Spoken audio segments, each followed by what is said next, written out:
yu yauna mayai kaba chinjak kayadagi lamdam asigi nahasing kananaba hotnaringayda ahalon amadi nupi phawba yauna maikai mayai kaba chinjak sizinabagi sang hengalakliba asi laibak thibani haina hanigi chief minister nongthopan birena phongdorakli kongpal chanam lakai development organization KCDO gi kunmapan suba foundation dega mari lainana open gym ama sangabagi thoramda wafam asi makna phongdokladuna hai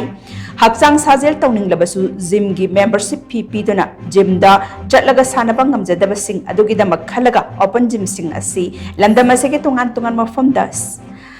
sabani masina maikai asigi miyamna chauna kanaba phanganba ngamlagani hauzik miyamna thengnariba hakchang leng otpada naba amadi chikpana chingbasing phananaba tawba yaba sajal kaya mafam asda laktuna tawba yaragani adubu ahanba tangkaki oina laikai gi akhang ahi singna miyamda takpi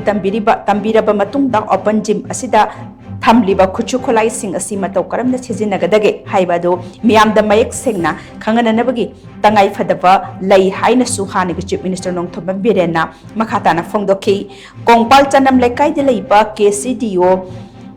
Pukchokpat Community Hall the Pangthokhiba Club asigi kumapan Super Foundation degi thoramatuda Khetrigau asigi hanigi MLA Nakpam Indrajit Maitai Construction Private Limited ki Managing Director Singsubam Asok Maitai KCDO gi hanigi President Thangjam Kesorjit KCDO gi hanigi General Secretary Chakpram Dhanavir Indira Gandhi National Tribal University gi Associate Professor Dr. Homen Thangjam amadi KCDO gi President Khetri Mayum Joy Chandra Su Maroiba Mitungnen Sing oina sarp yakhe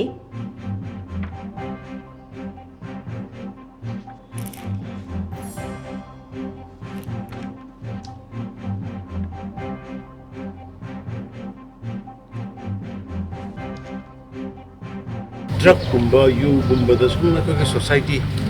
youth chungje youth suna hanjing jo matam lai tian dorga khai changa pipi bai bisi machine haksan sathi na sohon le even the bisi just fa da pam sokjel lega haiba dagi lieng ba ya ga haiba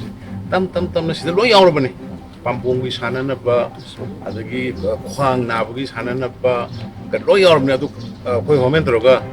kanano kitang ahiba mani droga ahan bagi gym sindagi na adu droga ando mitai mai be lai ba dagi ahan mo bang sing lai bising tho loi sana ba yani club hai bijina dekai gi lai ba miyan naron jingi or halon jingi punna tanaraga khana be aba to be aba tungda kai to jige hau gi bana karino tungda na koi kai develop to jige na khana be aba dum ba sangtan ma lai ba hai bisi dekai magi or naigi dugi yam phaba poni hai bisi mai tungda